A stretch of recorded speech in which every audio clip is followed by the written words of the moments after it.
Good morning and a warm welcome to your show, Sunny Mornings in San Diego. We're the daily podcast that gets you started on the right foot and always with a positive vibe. I'm your host, Melissa, and it's Monday, February 5th. You'll be interested to know today, 2,170 years ago, in 146 BC, the Punic Wars ended.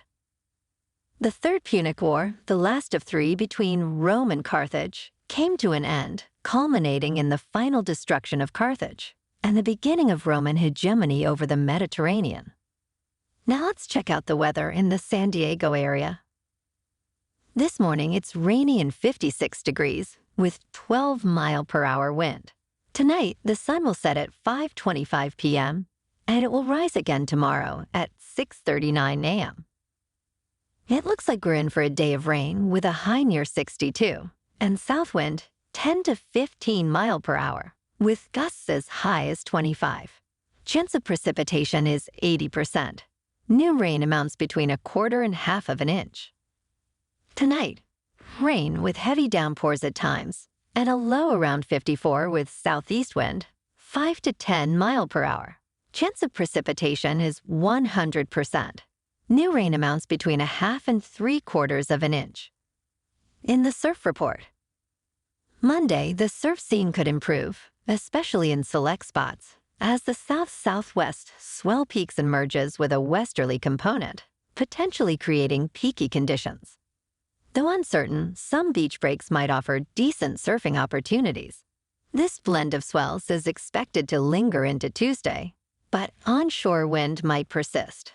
We are also contending with a lot of rain, so be safe out there, kids. In Pacific Beach and South San Diego, yikes, and it's 6 to 8 feet with all the chop you can handle. Keep an eye out for sinkholes, mudslides, and the taxman. The first high tide Monday will be 5 feet around 5 a.m. with a minus half-foot low tide around 1 p.m. The nearshore buoy at Scripps in La Jolla reads 59.5 degrees for the water temperature. Looking ahead in the weather, we'll see rainy and stormy weather on Tuesday with a high near 60 degrees and southeast wind shifting to southwest, with gusting up to 25 mile per hour. Tuesday night brings more rain and potential thunderstorms, cooling to around 50. Showers continue through Wednesday and Thursday, with highs hovering near 60 degrees and lows around 50. The wet pattern persists into Friday, with partly sunny skies and a high near 61. Maybe see if you can score a free trial of Netflix. You can check out our movie recommendations on the Sunny Mornings Instagram pages. Bonjour, food enthusiasts. This podcast is brought to you by Versailles Cafe and Pastries in Encinitas. Nestled on El Camino Real South, just north of Encinitas Boulevard, this cafe is a haven for culinary delights.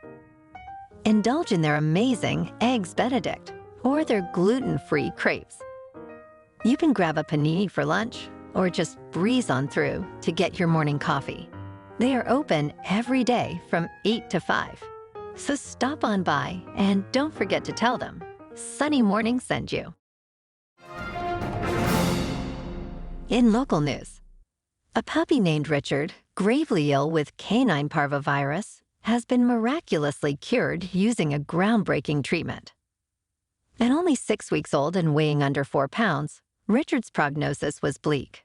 However, the Helen Woodward Animal Center administered the new canine parvovirus monoclonal antibody, making him the first dog to receive this treatment at the center.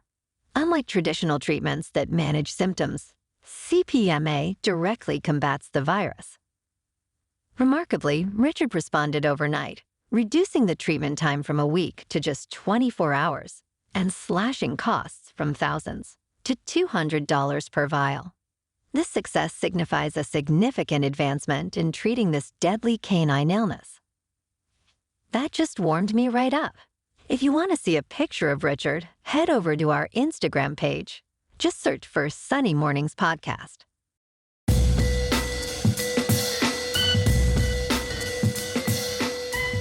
Now on to sports. This weekend, the Pro Bowl games took place in Orlando, Florida. Looks like the NFC beat the AFC 64-59 in a game of flag football.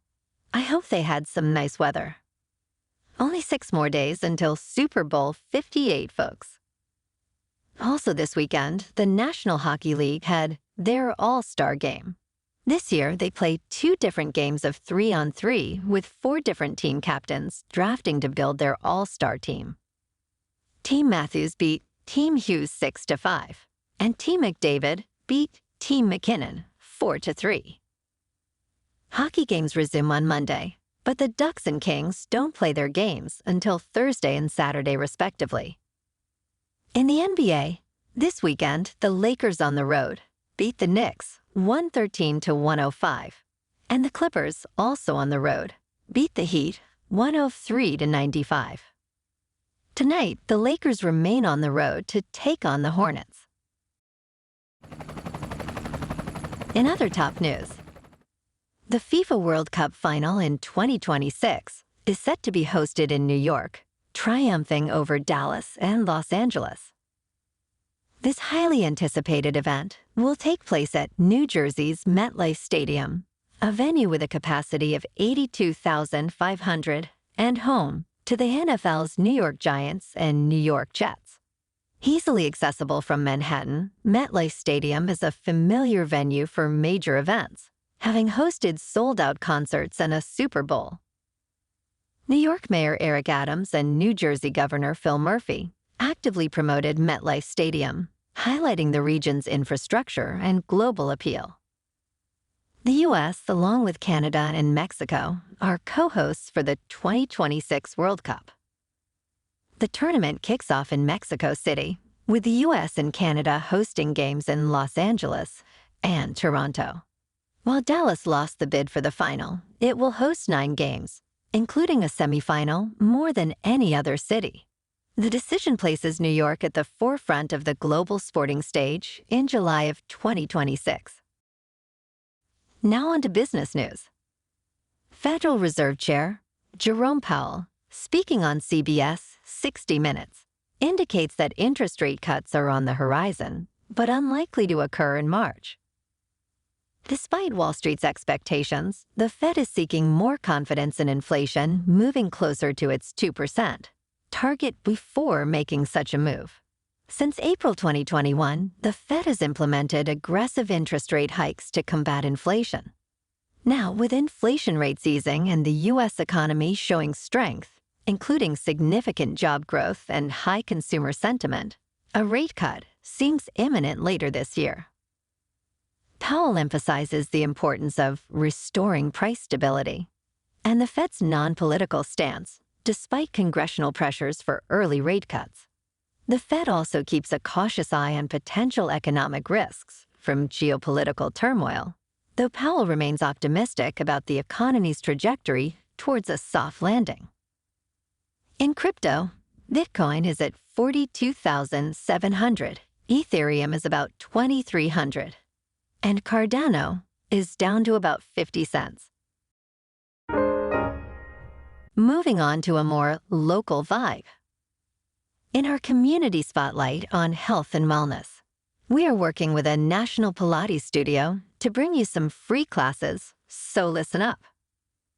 Check out Club Pilates, with several locations in the San Diego area. Pilates presents a comprehensive wellness approach, cultivating strength, reducing tension, and elevating mental well-being.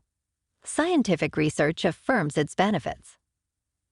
So now you can check out Club Pilates for a free class, with locations in Encinitas, Solana Beach, Oceanside, La Jolla, and more. Just be sure to tell them Sunny Morning sent you by. And now, back to the show. Now let's talk more tech and crypto. In an intriguing court case, computer scientist Craig Wright claims he's the elusive Satoshi Nakamoto, the creator of Bitcoin. Wright has been asserting this since 2016, and the upcoming trial in the UK High Court will scrutinize his claim. The Crypto Open Patent Alliance, also known as COPA, brought the case against Wright, challenging his claim, and the lawsuits he's filed asserting intellectual property rights over Bitcoin. COPA aims to get a declaration that Wright isn't the Bitcoin white paper's author and didn't write the original code, hoping to stop him from claiming otherwise. This trial has far-reaching implications, potentially impacting Bitcoin's future development and control. Wright's credibility and the authenticity of his documents will be key focus areas, with accusations of document forgery in the spotlight. If Wright is declared Nakamoto, it could grant him significant control over Bitcoin, potentially stifling its development. The outcome could influence global perceptions and legal rulings regarding Bitcoin's authorship. And in entertainment news, at the 2024 Grammy Awards last night, Taylor Swift surprised fans by announcing a new album, The Tortured Poets Department, set to release on April 19th. Contrary to expectations of her last album, Reputation, Taylor's version, Swift revealed this entirely new project while accepting the Best Pop Vocal Album Award for Midnights. The album consists of 16 songs, plus a bonus track titled The Manuscript. Swift shared that she had kept this album a secret for 2 years. Her Instagram bio now intriguingly states, "All's fair in love and poetry." Well, alrighty folks, it's time for the quote of the day. And today, our quote comes from me. The secret to getting ahead is getting started.